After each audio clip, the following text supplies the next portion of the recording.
Okay, so you know that feeling you get right when you're watching the Masters. You're glued to the TV, seeing these incredible shots around Augusta National. Oh, yeah. And you're just thinking to yourself, man, there's just so much more to this course than what I'm seeing on TV. Mm-hmm. Like, I want to get inside the players' heads, you know, understand the thought process that goes into every single shot. Absolutely, It's yeah. like watching them solve this incredibly intricate puzzle with every swing. Yeah, it is a very strategic golf course, that's for sure. And that is exactly what we're going to dive into today. Yes. Right? We're going to do a deep dive into the strategic heart of Augusta National, focusing on some of its most iconic holes. I like it. So forget your standard, hole-by-hole description, right? Okay. We're going beyond that. Yeah. We're going to explore the nuances, the thinking behind these shots, Yeah. the memorable moments. Right. And we're going to do it through the lens of those who know it best, the players themselves. I love it. We have some fantastic first-hand accounts from some of the greatest golfers to ever play the game. Yes, some amazing insights. Really incredible stuff. Yeah. And what I think is so compelling is that it's not just about, where they hit the ball, but why? Yeah, that's it. The strategy involved, the risks they weighed, the execution under pressure. It's really fascinating. Definitely. So are you ready to tee off on this deep dive? I am. I'm ready. All right, let's do it. Let's imagine ourselves walking onto the first tee at Augusta National. Okay. The hole they call Tee Olive a par 4. Right. You're standing there and you see this wonderfully inviting fairway. It's framed beautifully by the galleries, rising gently uphill. Then there's this little dip, and then another climb up to the green. It looks almost welcoming. You know what I mean? It does. Yeah, it gives that first impression of generosity off the tee. Right. For sure. It does. However, It ran out of right. it does start to narrow as you get closer to the green. Oh, okay. And importantly, there's a bunker lurking on the right side that you definitely want to avoid. So that right side is not as innocent as it looks. Not quite. Yeah. No. Yeah. It's interesting how the strategy for this tee shot has actually evolved over the years, hasn't it? It really has. Yeah. Yeah. Also. Historically, players would do everything they could to stay away from the left side. Because if you missed it left, the second cut wasn't always very well defined. Right. And you could find yourself in the trees with a really tough recovery shot. Oh, yeah. Tangled up in those Georgia pines. Exactly. Not a good place to be. Not good at all. But nowadays, with the advancements in power and ball speed. Right. Everyone's hitting it a mile. Yeah. Players, especially the longer hitters, can actually reach that right fairway bunker off the tee. So it's become almost a calculated risk-reward shot right from the get-go. It is, yeah. They're weighing the shorter approach shot you might get from the bunker versus the potential for a less controlled lie. Yeah, a little bit of a gamble. Yeah.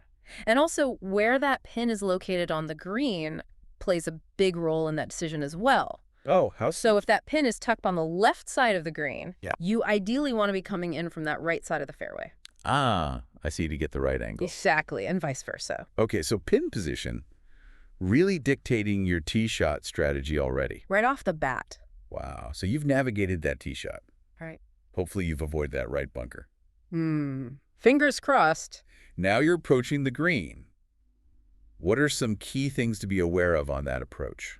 So the green itself is actually pretty large. Okay. But it has this thing called a false front. I've heard of this. You've heard of that. Yeah, what is it exactly? Yeah, so think of it like a subtle ramp. Okay. At the front of the green, sloping back down towards the fairway. Okay. So if your approach shot lands short on that false front, it can easily roll back down, leaving you with a very awkward chip shot. Oh, so just hitting the green isn't enough. Yeah. You've got to carry it far enough to stay on the footing surface. Exactly. You really need to get that ball at least 20 to 30 feet onto the green. Wow. To ensure that it holds its position. Okay, and then there's the putting surface itself, which I've heard has some pretty dramatic slopes. Yeah, that's putting it lightly. Oh, really? The green has a very significant left-to-right tilt. Okay. Which means almost every single putt that you face on that green is going to have a considerable break. Wow. From left to right. Okay, so leaving yourself an uphill putt is absolutely crucial here. It's essential. Yeah, if you find yourself above the hole with a downhill putt, you're looking at a very high risk of a 3-putt or even worse. Oh, no. There are stories of players having 4, 5, even 6 putts 6 putts. On that treacherous green. Oh, that is brutal. Over the years. It really emphasizes how important that precise approach shot is Mm. to leave yourself in a good spot. For sure. You know, speaking of recovery, there's a great story from the 1977 Masters. Ah, yes, during the winning year. Yeah, tell me about that. Mm. I know a player got into a bit of trouble off the tee. They did, yeah. They hit their tee shot, and it ended up in the trees on the right side. Oh. Not a good way to start. No. But they managed this excellent recovery shot Okay. to get the ball out and just to the right of the green. Okay. And from there, they chipped it up beautifully and incredibly made par. Wow. From all that. What a save. Yeah. That's a testament to their skill and their mental toughness, too, right there at the beginning of the tournament. You got to shake it off. Exactly. Move on. So big takeaway from Tialas. You need that balance of power to get in play off the tee. Yes. But then also that precision on the approach to avoid that false front and those treacherous downhill putts. 100%. It's a demanding start to the Masters. It really is. Okay, let's move on to the second hole. Pink Dogwood. Right. A par 5 that I feel like often represents a chance to pick up a shot early on. It does, yeah. Mm. Pink Dogwood is a downhill par 5, reachable in 2 for most of the longer hitters. Right. And it's definitely an early opportunity to get your round moving in the right direction. Get that momentum going. So going for the green in 2, that's got to be the goal for a lot of players, right? For many. But it's not just about distance, is it? It's not just about distance. Now, what else comes into play here? When you're hitting that second shot, Right. the crucial thing is accuracy Okay. and making sure that you finish below the hole. Below the hole. Okay, so Yeah. why is that so important on this particular hole? Well, because if you're below the hole, you're generally left with an uphill putt for birdie Right. or even eagle. Right. And as we touched on earlier, uphill putts at Augusta, they're just much more manageable. Right, yeah. You want to be putting uphill as much as possible. Much as possible. Avoid those downhillers at all costs. Yeah. What are the dangers then if you don't manage to stay below the hole? Well, if you go long Okay, with your second shot, too much club. or if you play it too safe to the right, you can very easily find yourself with a very slick downhill putt. Oh boy. And on these subtly sloping greens, a 3-putt becomes a very real threat. Yeah, we're starting to see a theme emerge here with those downhill putts. It sounds like there's some general Augusta wisdom about how to navigate these greens. There is. The common advice, especially for players, experiencing Augusta for the first time, is to always favor uphill chips and putts whenever possible. Let's always favor uphill. Always uphill. Got it noted. Around these greens. I'm writing that down. Yeah. Always uphill. Yeah. Because of those subtle contours and those breaks. Exactly. You just want to give yourself the most predictable putt possible. Makes sense. And uphill putts tend to be much more straightforward to Okay. control. So Pink Dogwood, a scoring opportunity for sure. Yeah. But it requires that strategic thinking on that second shot and a mindful approach around the green Yeah. to stay out of trouble. 100%. Avoid those downhill putts. Yeah. Okay, let's head to the third hole, Flowering Peach. Okay. A par 4 that is visually stunning from that elevated tee. Truly is. Oh. Standing on that tee box looking down at the green. It's just one of the most beautiful views It really is. Absolutely picturesque. on a golf course. But I get the sense that beauty can be deceiving out there. It can be. Yeah. In what ways? While it's lovely to look at Flowering Peach, Right. it presents a very significant challenge. Hmm. First off, the green sits well below the tee. Okay, so distance control on that approach is crucial. It's critical. Yeah. Yeah, and it's heavily guarded by deep bunkers Okay. surrounding the green, so precision is paramount. Wow, so you really got to be on your game with that approach shot. You do, yeah. Are there any other unique characteristics to this hole? I've heard something about a certain tree on this hole. Yes, so interestingly, Flowering Peach Yeah. is the only hole on the entire Augusta National course Oh. that features a palm tree. Oh, wow. A little bit of trivia for our listeners. That's Sure. great. But beyond the aesthetics, what about the green itself? How does that factor into the challenge? Yeah, the green is actually where a lot of the difficulty lies. Okay. It has tremendous undulation. Uh-oh. It slopes significantly from back to front. Okay. And then it also has this kind of tilt from right to left. So even if you do find that putting surface, a 2-putt, is far from guaranteed. It is not. Yeah. You can easily find yourself putting across multiple tiers Oh, man. and facing these really big breaking putts. Sounds like a real test of your putting skills. Oh, yeah, big time. And I understand there's a particular hazard to avoid on one side of the green. Yes, so if you miss your approach to the right, Okay. you can find yourself in a very dense stand of bamboo trees. Oh no, the bamboo. The bamboo. Very difficult to escape from. Very tough to get out of there. Yeah. Usually leads to a bogey. Yeah, definitely don't want to be over there. Now, there's this anecdote from the 1998 Masters. I love this story. Yeah. It highlights that even on a tough hole like this, birdies are possible. Right. And they can really ignite a round. They can, yeah. And this player birdied the first 2 holes of the tournament Okay. and then incredibly rolled in this long birdie putt on the third. Wow. 3 straight birdies to start Augusta. That's a great start. That's momentum. Yeah, it really set the tone for their round. Yeah, absolutely. Showed that even with the challenges of flowering peach, those scoring opportunities are there if you execute well. That's awesome. So flowering peach, beautiful, but a series-tested golf. It is. With those bunkers, that dramatically undulating green, Definitely. demanding a precise approach. You got to be on it. Let's move on to the 4th hole. Flowering crabapple. Okay. This is a long par 3 that almost seems like it should be a par 4. Yeah. It might look simpler than it actually is. It might look simpler standing on the tee. Yeah. It can give you this impression of a fairly wide expanse. Right. Almost like a short par 4 where you just need a solid long iron. Right, just hit the green. But there are definitely dangers lurking. Yeah, I see those fairway bunkers on the left side. Yeah. They look quite penal. They are very penal. Yeah. Those are bunkers you want to avoid at all costs. Stay away from them. Because recovery from them can be extremely difficult. Yeah. Often leads to a drop shot. So even though it appears open from the tee, accuracy is still paramount. You got to be precise. And the green itself has a rather unique shape, I understand. It does. I've heard something about a nose. Yeah. What is that all about? So the green has this distinct ridge at the front, Okay. which they call the nose. Yep. Think of it like a small elevated hump. Okay. If your tee shot lands short of the putting surface, Yeah. or catches either side of this ridge, Go.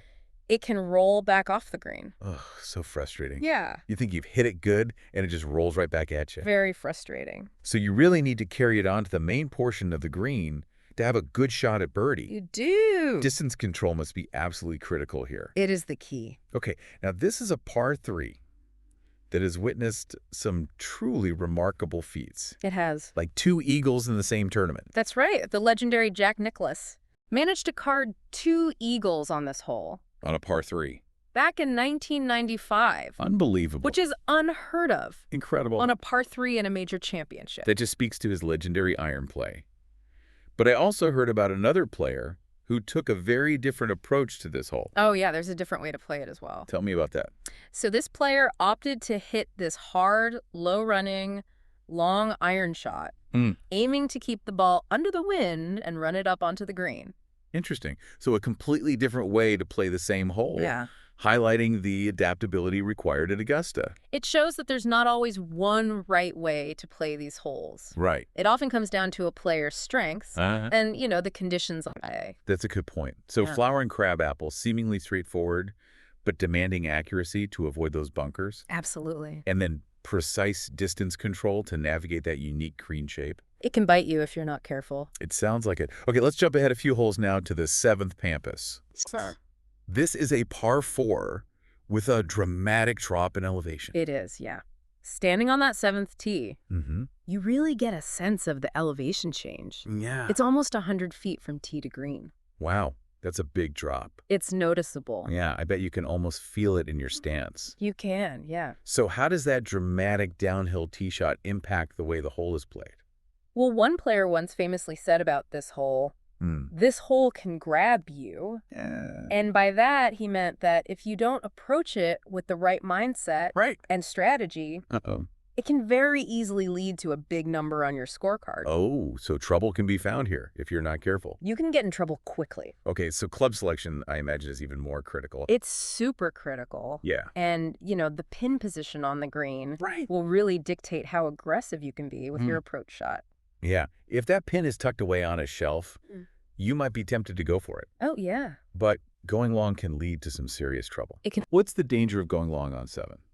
Well, there's a lot of difficulty beyond the green on 7. Okay. So you're often left with a very tricky downhill chip. Hmm. And it's really easy to run that chip Uh-oh. way past the hole and off the back of the green. Yeah, downhill chip. Yikes. Yeah, turning a potential par into a double bogey or worse very quickly. Yeah, high risk if you misjudge it. It's a big risk. But I know there's also a story of success on this hole. There is, yeah. During a winning year. During a championship run, one player managed to make an incredible 2. A 2 on this hole? On this par 4. Wow, how did they manage that? Yeah, the pin was located on the front left portion of the green. Okay. And they hold this long breaking putt Wow. of around 20 feet. That's incredible. Is a phenomenal shot. A 2. That's amazing. Yeah, a real momentum boost. So Pampas, a visually striking downhill tee shot, It is. demanding careful club selection, For sure. and an understanding of how those slopes can either help or hinder you. 100%. Precision and smart decision-making are key to avoiding a big mistake. That's it. Okay, let's move on to the 9th hole, Carolina Cherry. Okay. Another tough par 4 that's known for having a tighter tee shot. It is, yeah. Off the 9th tee. Yeah. The fairway feels a bit more constricted. Right. The primary goal is to avoid the bunker on the right-hand side. So favor the left side off the tee for a better angle. Exactly. If you can keep your tee shot to the left side of the fairway, Yeah. you're going to have a much more favorable angle for your approach into the green. And speaking of that approach shot is famously blind, right? It's completely blind. You cannot see the putting surface from the fairway. Okay, so you have to have absolute trust in your yardage and rely heavily on your caddy's local knowledge. Local knowledge is key. It really is at Augusta. And it plays uphill too, doesn't it? It does. It's a significant uphill climb to the green. Adding to the challenge. So you'll typically need to take at least one more club than the yardage suggests. Wow. Okay, so what's the overall strategic approach to playing Carolina Cherry effectively? Well, the general strategy is to play smart and focus on the shot at hand. Okay. You know, take advantage of birdie opportunities if they present themselves, but prioritize avoiding those big numbers. And blow-ups. No blow-ups. Okay. On the green, try and keep the ball below the hole. Right. Utilize the subtle slopes to your advantage. And ensure your wedge game is sharp for those tricky approaches. Makes sense. It sounds like a hole where you really have to think your way around. You do. Now, I know there was a year where the wind significantly impacted play on the 9th. Yeah, during the 2007 Masters. Yeah.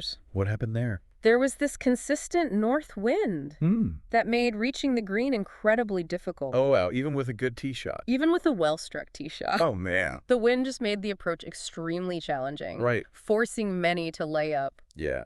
on the right side of the fairway. Showing the importance of adapting to the conditions. You gotta adjust. Yeah. But even with a wedge in hand, things could still go wrong. I understand. They could.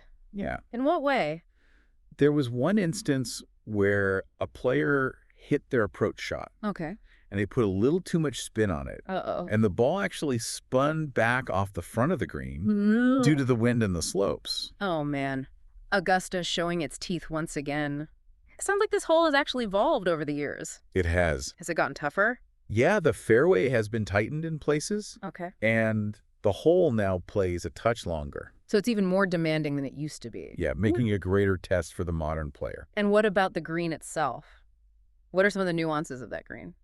So the fairway actually has a left to right slope. Okay. So a well-placed tee shot near the trees on the right Yeah. can sometimes catch that slope Oh, okay. and get you a little extra roll. A little bonus. Yeah, some players even attempt to carry it over those left trees.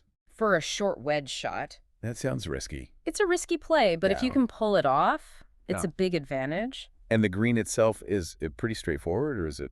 The green itself is actually notoriously difficult to read. Oh, no. With subtle breaks and tiers, Okay. making landing on the correct tier absolutely vital. So many things to think about. Yeah, there's a lot going on. So Carolina Cherry, a demanding tee shot, a blind uphill approach. Right. And one of the trickiest greens on the course. That's a tough one. It sounds like it. Let's head to the 10th hole, Camellia.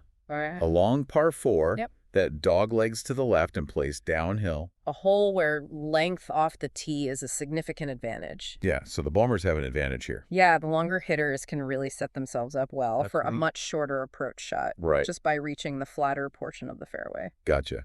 And I imagine players who hit a higher ball flight also have an advantage here. They do, yeah. They tend to have an easier time holding the screen.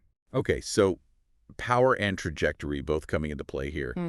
And I've also heard that this hole kind of plays differently It does. for right-handed versus left-handed players. Yeah.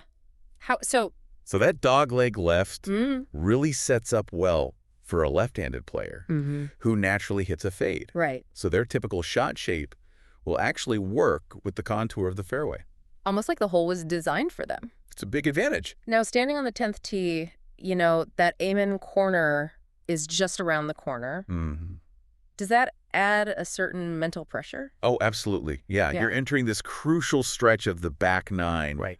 particularly on Sunday. Yeah. With the tournament implications. Right, when everything's on the line. Everything's on the line. The intensity really elevates as you approach those iconic holes. The pressure cooker starts to heat up. It does. Yeah. So Camellia bombing off the tee. Got to be accurate. Yeah. And mentally prepare for the challenge of amen corner that lies ahead. Okay, let's move on now to, I think, one of the most iconic holes in all of golf, the 13th hole. Ah, yes, hole number 13. A par 5. Alia. Steeped in history and drama. A lot of history. I mean, it really embodies the beauty and the challenge of Augusta National. It does, yeah. You've got the stunning azaleas, and then you've also got that ever-present threat of Rays Creek. Right. And the tantalizing reward of a potential eagle. It's all there.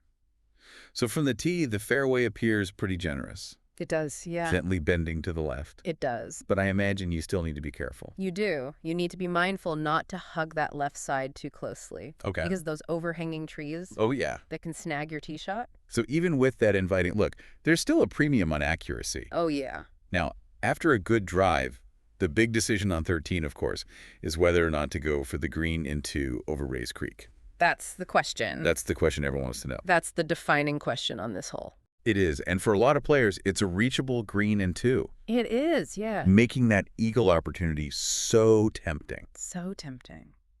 But of course, Rays Creek guarding the front and the right side of the green. There it is. It demands a very precise, well-struck shot. You got to be on it.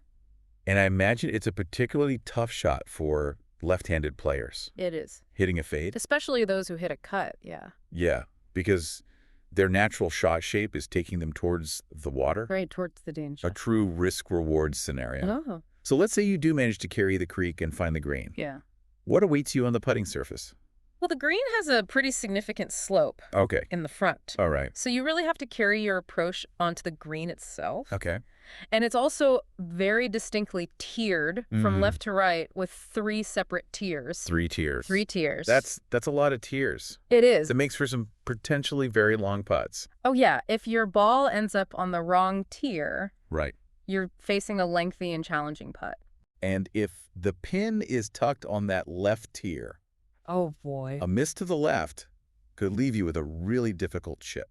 a very tough up and down. So 13 has been the site of some truly unforgettable moments in Masters history. Countless dramatic moments. No, give me a couple. Think about that birdie back in 2011. That helped propel a player into a late Sunday tie for the lead. Wow. Or the incredible shots we've seen over the years, like driver sand wedge Wow. to make birdie. Amazing. It's a hole where fortunes can really change in an instant. Oh, absolutely. It really is a hole where you hold your breath. I think watching the players take on that second shot. I know you're just on the edge of your seat. Yeah. Risk and reward perfectly balanced. Let's move on to another visually stunning par 3.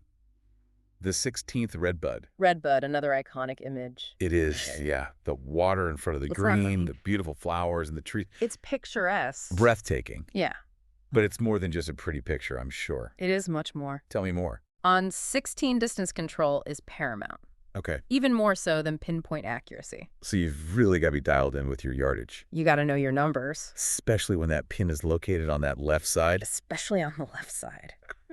Coming up short Huh. means a watery grave, Right in the drink. while going long Yeah. can leave you with a very difficult up and down for par. So finding that perfect distance is key. It's the key. Now, this hole has also been the scene of numerous pivotal moments in Masters history. Oh, it has decided many Masters. Clutch putts near holes-in-one that just send roars through the crowd. Crowd goes wild. And I understand one player has a particularly unbelievable record on this hole. Yeah, there is one player who has a phenomenal record on 16. What is it? There's something like 20 under par 20s under par for their career. on one hole. On this hole? That is remarkable consistency. That is unbelievable. So it can be a birdie opportunity if played correctly. If you do it right. How has this hole evolved over time? Would you say it's gotten more difficult? I would say it's gotten slightly tougher. Okay. It plays a bit longer than it used to. Okay. And they've also added some trees down the right-hand side. How has that impacted the play? Well, it's made that tee shot a bit more demanding, Right. requiring a more precise drive Gotcha. to set up the ideal approach shot. It's a little bit tighter off the tee than it used to be. Yeah, a little bit. Okay, well, let's wrap up our